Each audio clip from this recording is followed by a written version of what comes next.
what spoke to me about this book was the writing, maybe even more than the content. It's a book that's written in fragments. It's alternately compelling and confusing and impenetrable and lyrical and abstract and concrete. Like, it's sort of all the things. There are just, it inhabits so many modes. And I think in part because I was reading it in little blips while I was, say, nursing in the middle of the night. There were just little sections I could read and then meditate on. They're sort of prose poems stitched together, but then there's an overarching narrative. And the fact that it melded so many interests of mine as a reader and writer, both in terms of content and language, just seemed really powerful.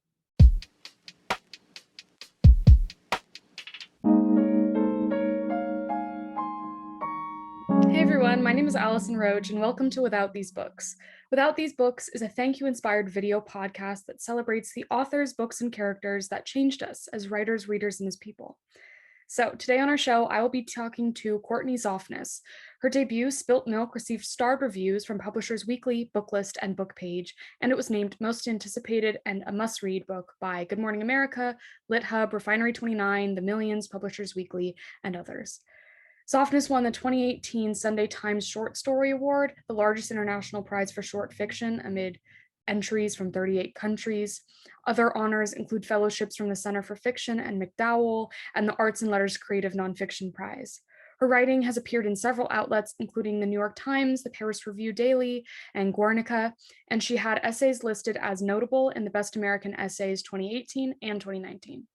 She directs the creative writing program at Drew University, where she's an assistant professor of English, and she lives with her family in Brooklyn, New York.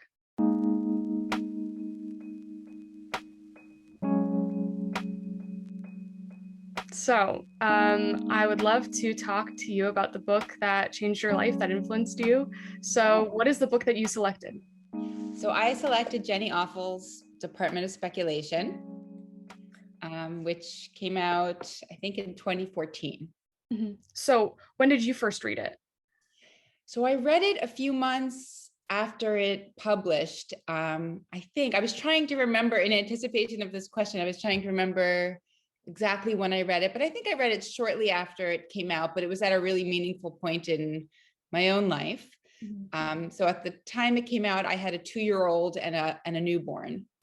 And this book is very much about, I mean, I guess this is the point at which I talk about how I connected to it personally too, yeah. But it's very much about a woman living in Brooklyn, turns out, and I also am a woman who's living in Brooklyn, who is married and has a daughter and is a writer who's trying to work on her, in this particular novel, she's working on her second book, but can't seem to get it over the finish line, and is also a teacher, and essentially had a lot of hallmarks that I share. But it's very much about the ways in which, it's about a lot of things, but I think one of the primary threads is the ways in which motherhood interferes with art making or complicates it. Yeah, expand on that a little bit. What do you think about that? Well, I mean, it's very time consuming, right? Yeah, very exhausting. So it's just logistically, it's a hard thing to do. And this is something I explore a little bit in my own book. But I think at the time that I found Department of Speculation, I was moved on many levels. And so far I've only talked about the content, but really what spoke to me about this book was the writing, maybe even more than the content. It's a book that's written in fragments. It's alternately compelling and confusing and impenetrable and lyrical and abstract and concrete. Like, it's sort of all the things. There are just, it inhabits so many modes. And I think in part because I was reading it in little blips while I was, say, nursing in the middle of the night. There were just little sections I could read and then meditate on. They're sort of prose poems stitched together, but then there's an overarching narrative. And the fact that it melded so many interests of mine as a reader and writer, both in terms of content and language, just seemed really powerful to me. So how has this impacted your relationship to writing in particular? How has it impacted my relationship to writing? Or your approach, perhaps? Yeah, I don't think I had ever read anything like this, and I don't think I have since. I think it really blew the lid off what I thought what novels can do. I love that it was published by a big press, right? This is the kind of book that you might find, in a secondhand shop, published by an indie press, by a writer nobody's heard of, and you think, why did nobody love and raise up this book? But I think, that it takes so many risks formally and in terms of content, that it is self-referential. Jenny herself was, working on her second novel and a new mother. I loved that it did a lot of things at once. And I think that was very eye-opening and inspiring to me as a writer working on her first book, just the shapes books can take. Right. Yeah. So did it sort of push you to take risks or push you to think in ways that you might have stopped yourself from thinking before? I think it perhaps did, and especially in that brief but felt like never-ending span of time where, I was a nursing mom, so I'd have these 2-hour windows to write, and I'd be like, okay, I'm gonna now write something amazing, but that kind of pressure is impossible to succeed under. So I think it provided me with, comfort that the writing will come and that even this moment can be fodder for the writing. Absolutely. Wow. And it turned out that my first book was about motherhood. Wow. So do you have a favorite passage or sentence that you'd like to share? Oh, gosh. It's so marked up. Let's see.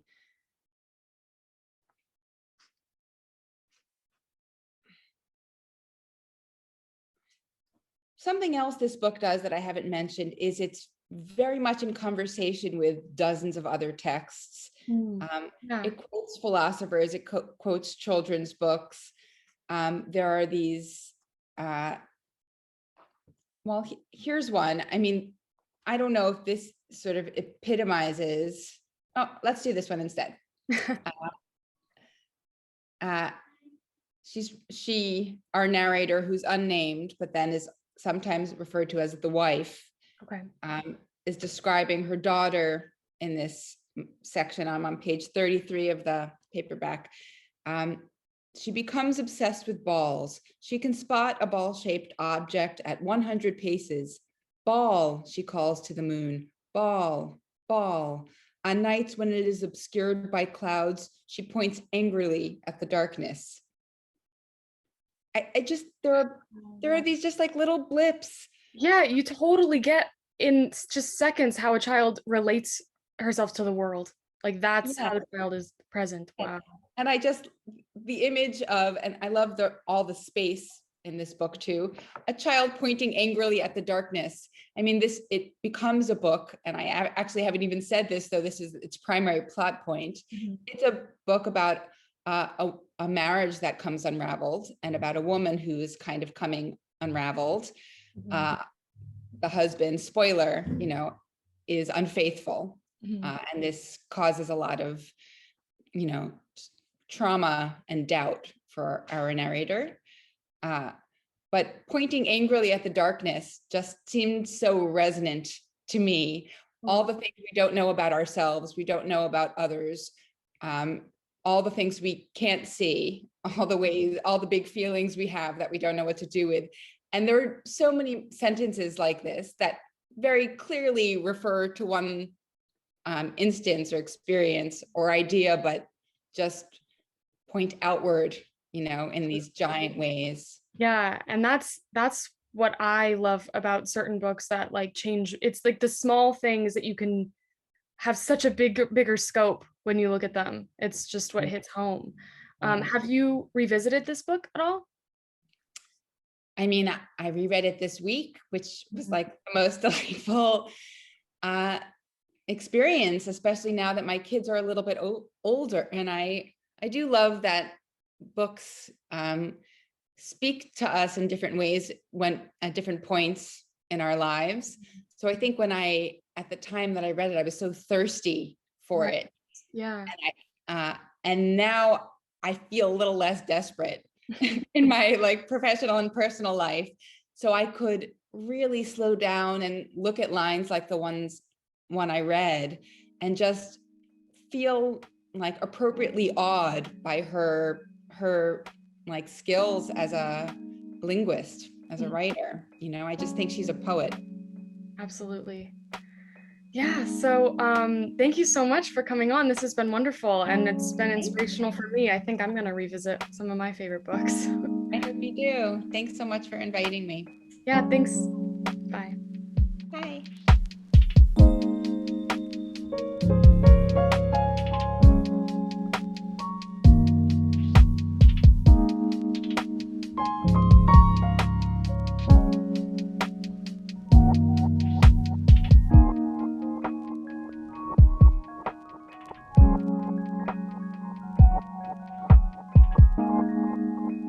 Join the conversation at withoutbooks.org.